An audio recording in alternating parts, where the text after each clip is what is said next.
Hi hello నమస్తే అండి. Welcome back to my channel Soumya Katuri. ఈరోజు మళ్ళీ కొత్త వీడియోతో నేను ముందుకు వచ్చేసాను. అదే మీరు thumbnailలో చూసేసుంటారు, మా ఇంటి మామిడికాయతో పచ్చడి. నార్మల్గా మేము సిటీలో ఉంటాం కాబట్టి చెట్ల దగ్గరికి వెళ్ళి కోసుకొచ్చే అవకాశం లేదు. కాబట్టి ఒక మంచి మార్కెట్కి వెళ్ళి నాకు ఇంటికి సరిపడా ఒక 8 కాయల వరకు సన్నగా పచ్చడికి సరిపోయేటట్టు కొట్టించుకొని తీసుకొని వచ్చేసారు మా వారు. వాటిలో ఇలా జీడీలు కూడా వచ్చాయి. జీడీలతో పాటు కూడా కొంతమంది తెలంగాణలో పెడతారు. నేను మాత్రం జీడీలన్నీ తీసేసాను. ప్రతి ఒక్క ముక్కని క్లీన్గా నీట్గా తుడుచుకోవాలి. జీడీలన్నీ తీసి పక్కకు పడేయాలి. ప్రతి ఒక్క ముక్కకి ఇలా పైన ఒక తెల్ల పొర లాంటిది ఉంటుంది, ఇది కంపల్సరీగా తీయాలి. తీసి నీట్గా ఒక్కొక్క ముక్కని తుడుచుకొని ఒక క్లీన్ చేసుకున్న బుట్టలో ఆర్ ప్లేట్లో పెట్టుకున్న తర్వాతనే మనం మామిడికాయ పచ్చడి స్టార్ట్ చేయాలి. లేకపోతే మామిడికాయ పచ్చడి అంత టేస్టీగా చాలా డేస్ వరకు నిల్వ ఉండదు. ఇది ఒక మంచి టిప్ అండి. చూడండి, నేను ఇలా మంచి క్లీన్ చేసుకున్నాను. ఒక 2-3 జీడీలు అలా టేస్ట్ కోసం, పాతకాలం ఇలాగ ఉండాలని టేస్ట్ కోసం మా అమ్మమ్మ పెట్టేదన్నమాట. దానికోసం ఒక 4-5 జీడీలు నా కోసం ఉంచుకున్నాను.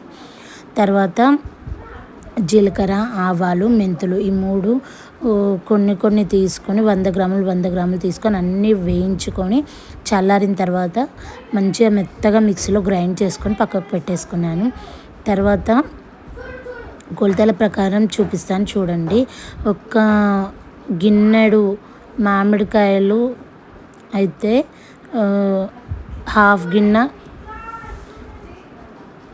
కారం వేసేసుకోవాలి. అలా నాకు 2 గిన్నెల నిండా మామిడికాయలు అయినాయి కాబట్టి నేను ఒక గిన్నె నిండా తీసుకున్నాను అనమాట. ఫస్ట్ మామిడికాయ ముక్కలు మెత్తగా పడకుండా ఉండడానికి నేను పల్లి నూనె వాడానండి పచ్చడి కోసం. అదే పల్లి నూనెతో క్లీన్ చేసి పెట్టుకున్న వాటిని నీట్గా కొంచెం పల్లి నూనె వేసి బాగా కలిపి పెట్టేసుకున్నాను పక్కకి.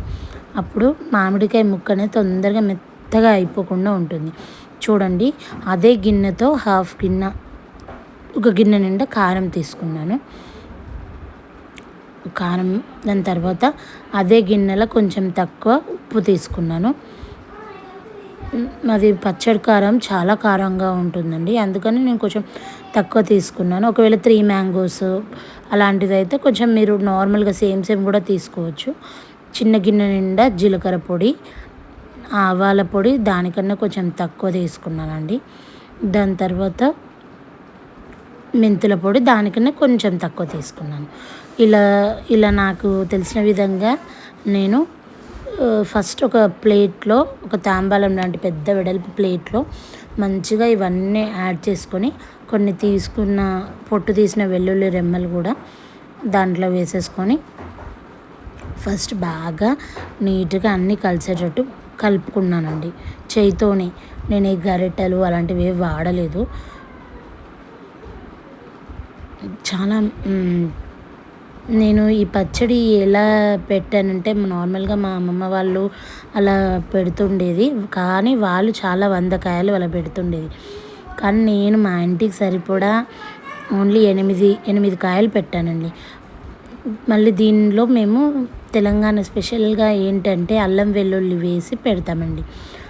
ముందు రోజే మార్నింగే అల్లం వెల్లిగడ్డ నీట్గా కడుక్కొని ఎండలో ఆరబెట్టుకొని ప్రతి ఒక్కటి క్లీన్గా పొట్టు తీసుకొని కొంచెం పసుపు, ఉప్పు వేసి మెత్తగా ఇలా పేస్ట్ చేసి పెట్టుకుంటామండి.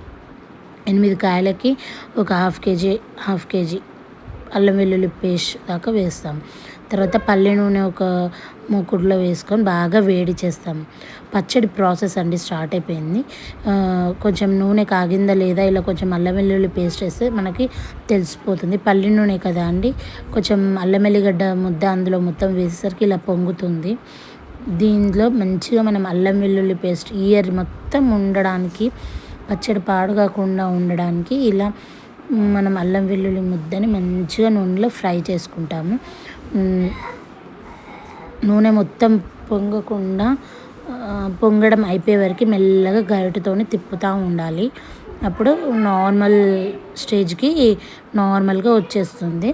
దాని తర్వాత స్టవ్ ఆఫ్ చేసేసుకోవాలి. చూడండి ఇలా అయిపోతుంది నూనె. మంచిగా ఆ వేడి నూనెలో మంచి స్మెల్, మంచి అరోమా వస్తుందండి. అలా నూనెలో ఫ్రై కావడం వల్ల మనకి పచ్చడి అనేది ఎటువంటి ఖరాబు ఉండదండి. ముందు మనం కలిపి పెట్టుకున్న కారం దాంట్లో కొంచెం పసుపు కూడా వేసేసి 2 స్పూన్ల పసుపు కూడా వేసి మంచిగా కలిపేసుకొని పెట్టేసుకున్నాను. ఇప్పుడు ఫస్ట్ మనం ఆయిల్ వేసి ఒక 1/2 అవర్ వదిలేసిన తర్వాత ఇప్పుడు రెడీగా పెట్టుకున్న కారం, పసుపు అది మనం ఈ మామిడికాయ ముక్కలకు బాగా పట్టేటట్టు బాగా కలుపుకోవాలండి. అసలు టేస్ట్ ఇలా చేయితోని కలుపుకుంటేనే మంచిగా వస్తుంది అని నా అనుభవం. నేను లాస్ట్ ఇయర్ కూడా ఇలాగే పెట్టాను. మాది ఈ ఇయర్ వరకు చాలా బాగుంటుందండి పచ్చడి. తర్వాత మనం ఇప్పుడు మామిడికాయ పెట్టాం కదండి, అల్లం ఎల్లిగడ్డ పేస్ట్, అల్లం ఎల్లిగడ్డ ముద్దను కూడా మొత్తం ఆయిల్తో సహా మొత్తం అందులో వేసేసి బాగా కలుపుకోవాలి. ప్రతి ఒక్క ముక్కకు ఆయిల్ పట్టేటట్టు ఒక 10 మినిట్స్ దాకా బాగా కలుపుకోవాలి. థర్డ్ డే రోజు నేను మామిడికాయ పచ్చడి తీసి చూస్తే ఎంత ఫ్రెష్గా మంచి అరోమాతో ఉందండి. మీరు కంపల్సరీగా ఇలా ట్రై చేస్తారని, మీరు ట్రై చేసి తప్పకుండా నాకు కామెంట్ రూపంలో తెలియజేయండి. Please like, subscribe to my channel. Thank you.